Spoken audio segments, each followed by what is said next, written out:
Okay, let's go. So I'm putting myself out there, folks, and I promise some tips and tricks. So right off the bat, quick video about some really weird ways to get out of anxiety.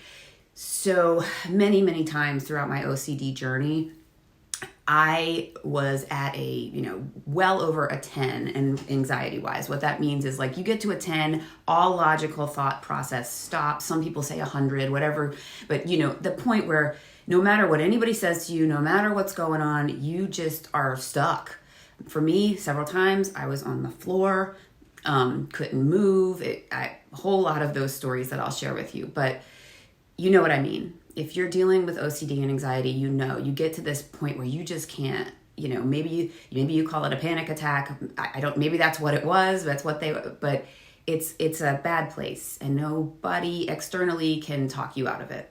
So here's some tips I learned, and these are going to be a little unconventional. And so I apologize. This is not meant to be funny, but some of them are rather funny, but they helped. So while I was waiting for treatment, I had a therapist who was just trying to help me get by while I was in the waiting period for an OCD specialist.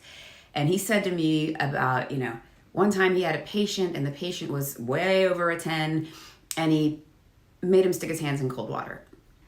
Okay, so I took that and I'm like, At the time, my oldest was very empathetic towards my OCD, so I tried to make it a little more fun.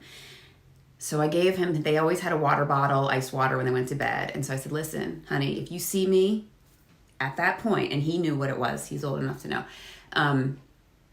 you can douse me with the water. And one day I was reading to them and he heard me read the same thing several times. He knew that I was stuck beyond stuck and he just snuck around the corner and squirt that water bottle at me. And it was cold, y'all. And I was in shock and immediately he's like, I'm sorry. And I said, no, honey, it's okay. But thank you. It's not the best way to go, but it worked and I needed it. Other ways are sour candy, really anything to get yourself out of that place and into your own body and in the present. And that's really hard to do, especially for yourself when you're in the moment. So if you have someone that is loving and caring and empathetic, please give them some of these strategies. Another thing to do, if you can do it, if you can think of it in the moment, and I'm telling you, it is not easy. So employing some help sometimes is good. But, just doing some jumping jacks or even some mental math, like count backwards from 100 by threes or something. Now, I had a number thing, so if you have a number issue, obviously that's might be a trigger for you.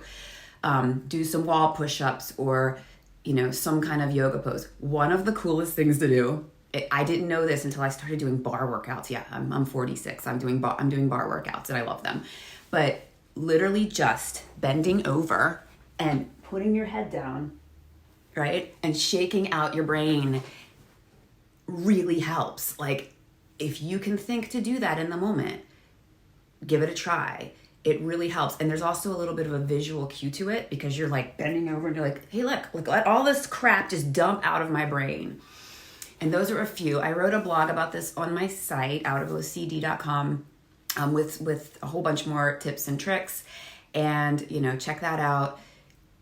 If you need something, a 5-minute, refresher, please come back to this video. Again, I know where you are and I've been where you are, and it is a dark place. And it took me a long time, and I hope that no one else has to spend more than 30 years dealing with this disorder. But just know that I love you. I'm glad you found this video, and I hope you come back and, you got this.